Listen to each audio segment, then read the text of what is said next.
अब कोई तुम में से कोई कह दे मैं कभी झूठ नहीं बोल रहा।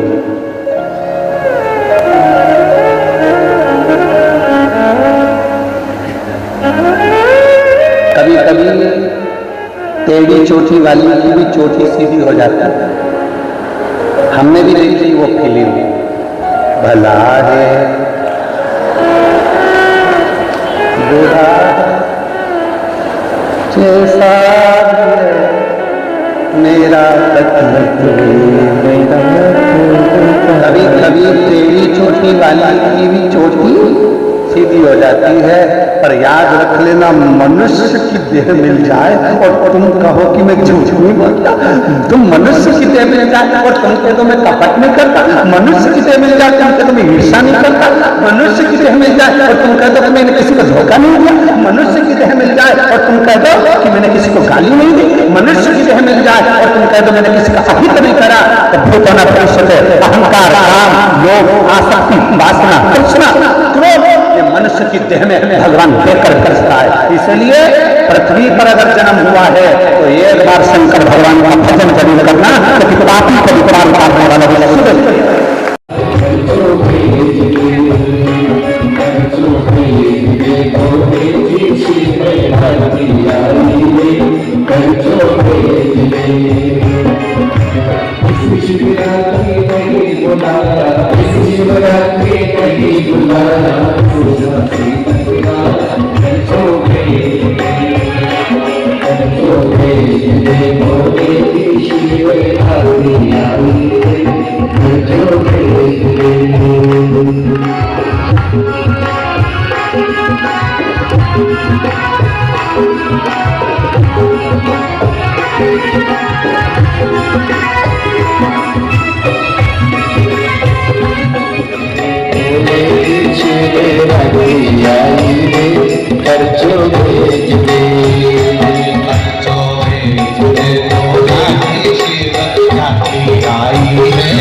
शादी नहीं हुई है, संबंध पक्का भी नहीं हुआ था रावण, और उसने बहुत उपद्रव मचा रखा था पूरी पृथ्वी पर, पूरी सृष्टि में उपद्रव मचा था। रावण की शादी वादी नहीं हुई थी उस समय पर, और रावण को मालूम पड़ा कि भगवान भक्तों को तारते हैं, तो रावण को लगा मैंने तो इतना पाप किया है, ऋषियों की कुटिया तोड़ दी, यज्ञ बंद कर दिए, गौ माता को ताड़ दिया, कई कष्ट दिए दुनिया के लोगों को, मेरे जैसे पापी का उद्धार कौन करेगा? 33 कोटि देवताओं में कोई ऐसा देवता है क्या जो भक्त को भी तार दे और पापी को भी तार दे? रावण ने अपनी बुद्धि में यह बात बिठाई कि भक्त भी तर जाए और पापी भी तर जाए। ऐसा कोई देवता है? ऐसा कोई देवता है? उस समय रावण की शादी नहीं हुई थी, रावण कुंवारा था।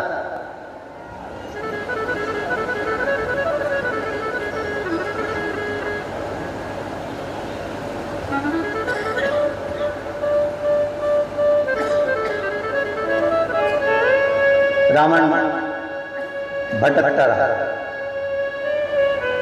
उसने सुना भगवान भक्तों को तारता है, पर मैंने तो पाप कर्म किया है, मुझे कौन तारेगा? 33 कोटि देवताओं में कोई ऐसा देवता नहीं है जो भक्त को भी ताड़ दे और पापी को भी ताड़ दे। रावण भटकते भटकते भटकते भटकते एक बार मंदोदरी से मिल ली। शादी नहीं हुई थी, कुंवारे थे उस समय पर, मंदोदरी से मिले। पहली बार मिलना हुआ। मंदोदरी कांटों में से अपने लहंगे को निकाल रही और रावण उसको देखकर ठाके लगाकर हंस रहा।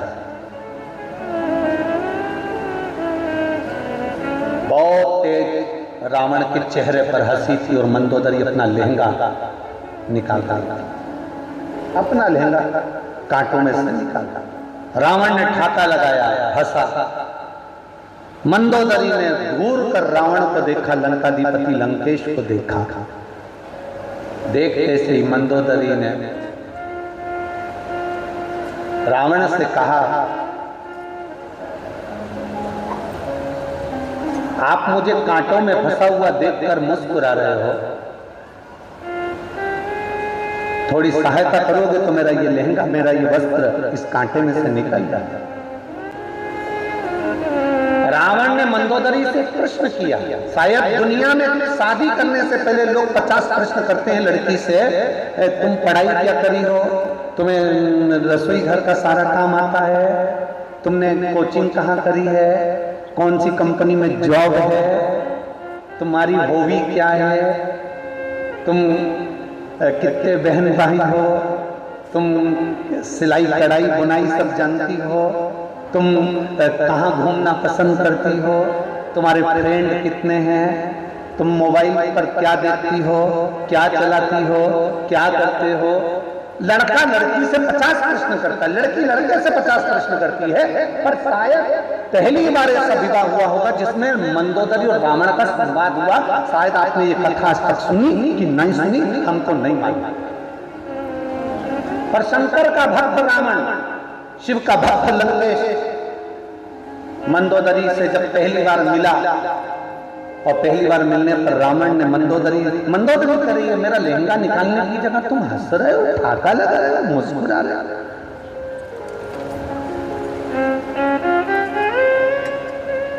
लड़का लड़की में पहली बार जब मुलाकात होती है शादी के लिए तो कितनी कितनी बातें होती है, बहुत सारी बातें होती है, बहुत।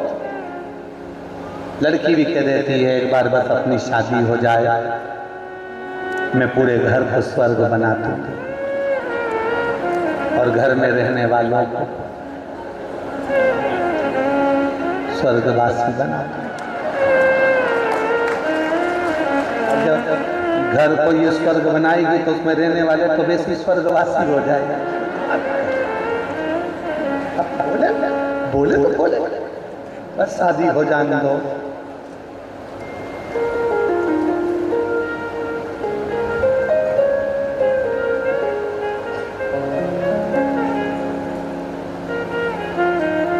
बड़ी विचित्र विचित्र बातें लोग शादी के पहले इतनी बड़ी बड़ी बातें करते, इतनी बड़ी बड़ी बातें, इतनी बड़ी बातें, मैं तुझे राजकुमारी बना के रखूंगा। अब यहाँ इतनी बैठी है बेचारी, इतनी बड़ी बड़ी बात करी थी, मैं तुझे रानी बना के रखूंगा। क्या मालूम था नौकरानी बना के रखूंगा। जरा सा पानी गिरता और चिल्ला के दौड़ते हैं, पोछा तो लिया, झाड़ू तो लगा ले, पोछा तो लगा ले, फिर ये कह देती है मैं तुम्हारे बाप की नौकरानी। कितनी बड़ी बड़ी बात लोग करते हैं। इतनी बड़ी बात बोलना भी नहीं चाहिए, जैसे हो वैसे बोलो, देखो हम तो ऐसे हैं और ऐसे ही रहेंगे, उसमें क्या है। रावण ने मंदोदरी को देखा, मंदोदरी कह रही है तुम वस्त्र निकालने की जगह ठाका लगाकर हंस रहे हो।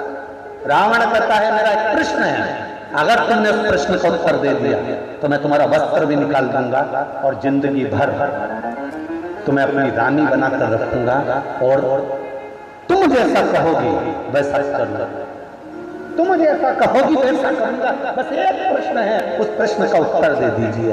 मंदोदरी का लहंगा कांटे में उलझा हुआ है। रावण मंदोदरी से कह रहे हैं। तो मंदोदरी ने पूछा, तुम्हारा प्रश्न क्या है, उत्तर दो, बताओ क्या प्रश्न है। रावण ने कहा, मेरा प्रश्न केवल इतना सा है कि मैंने संतों के मुंह से सुना है, ऋषियों के मुंह से सुना है कि भगवान भक्तों को तारता है। कोई ऐसा देवता है जो पतितों को भी तार दे, कोई ऐसा देवता है जो पापी को भी पार उतार दे और भक्तों को भी पार उतार दे। मंदोदरी ने उसी समय मुख से कहा, वो केवल एक है, वो कैलाश पर रहने वाला देव महादेव है। इससे पहले रावण कभी शंकर को नहीं भजता था, इससे पहले रावण कभी शिव का स्मरण नहीं करता था, इससे पहले रावण कभी शंकर का स्मरण नहीं करते थे। पर मंदोदरी के मुख से सुना कि वो शिव भक्तों को भी तारता है और वो शिव पापियों को भी पार उतारता है। वो शिव भूत प्रेत पिशाच डाकनी प्रेत सबको पार लगाता है। वो शिव, वो शंकर, उसको लोग पशुपति नाथ भी कहते हैं, तो पशुओं को भी पार देते हैं। उसका एक नाम श्रंभेश्वर है। श्रंभेश्वर मतलब एक पक्षी, पक्षियों को भी पार लगा देता है।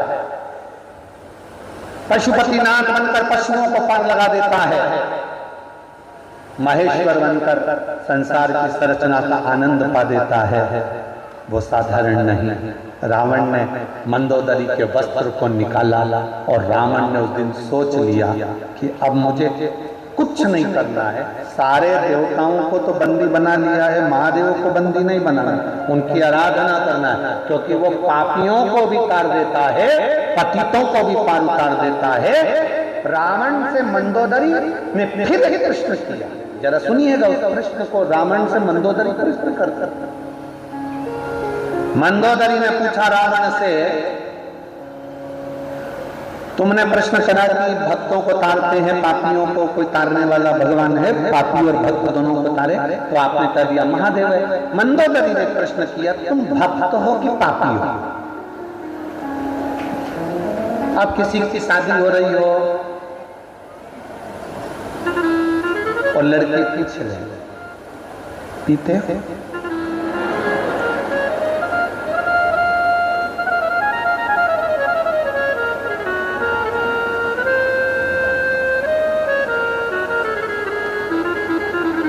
लड़का मुस्कुराता,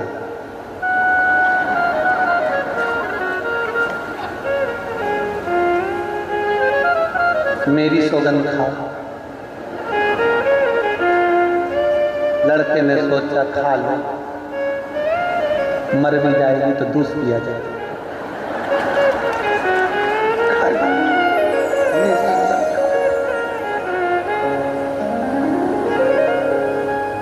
अब मंदोदरी कर रही है, तुम भक्त हो कि पापी हो? तुम भक्त हो कि पापी हो? रावण कहता है, संसार सागर में जितने जन्म लेते हैं वो कौन से पुण्यात्मा होते हैं। मृत्यु लोक में जो जन्म लेता है उसको पृथ्वी पर आकर झूठ बोलना ही पड़ता है। संसार में जन्मा जिसने अच्छे से अच्छा संत साधु गुरुजन तपस्वी जन साधक उपासक जो पृथ्वी पर जन्म लिया है, मृत्यु लोक इसको कहते हैं संसार, जिसमें कोई सार ही नहीं। उसका नाम बोलो बोलो जम के बोलो, संसार। इसको कहते दुनिया, मतलब दुगनिया। यहाँ जितने बैठे हैं सबके दो मुंह हैं, कभी किसी के मुंह पे अच्छा बोल देते हैं, थोड़ी देर बाद उसी की बुराई कर देते, दुगनिया, इसलिए इसका नाम दुनिया। तो तुम किसका साथ तो लेकर बैठे? ये दुनिया में बहुत लोग चिल्ला चिल्ला के कहते हैं, भैया संघर्ष करो हम तुम्हारे। अरे बोलो तो जम के, भैया संघर्ष करो हम तुम्हारे। अब ईमानदारी से बोलो, साथ होते तो संघर्ष की जरूरत क्या पड़ती? खा मतलब तुम साथ नहीं हो, बस चिल्ला रहे हो, केवल चिल्ला रहे, भैया संघर्ष करो हम तुम्हारे साथ है। साथ होते तो संघर्ष करना ही क्या पड़ता जी? संघर्ष की जरूरत ही क्या पड़ती है, पर संघर्ष करना पड़ रहा है क्योंकि अपने अपने नहीं हो पा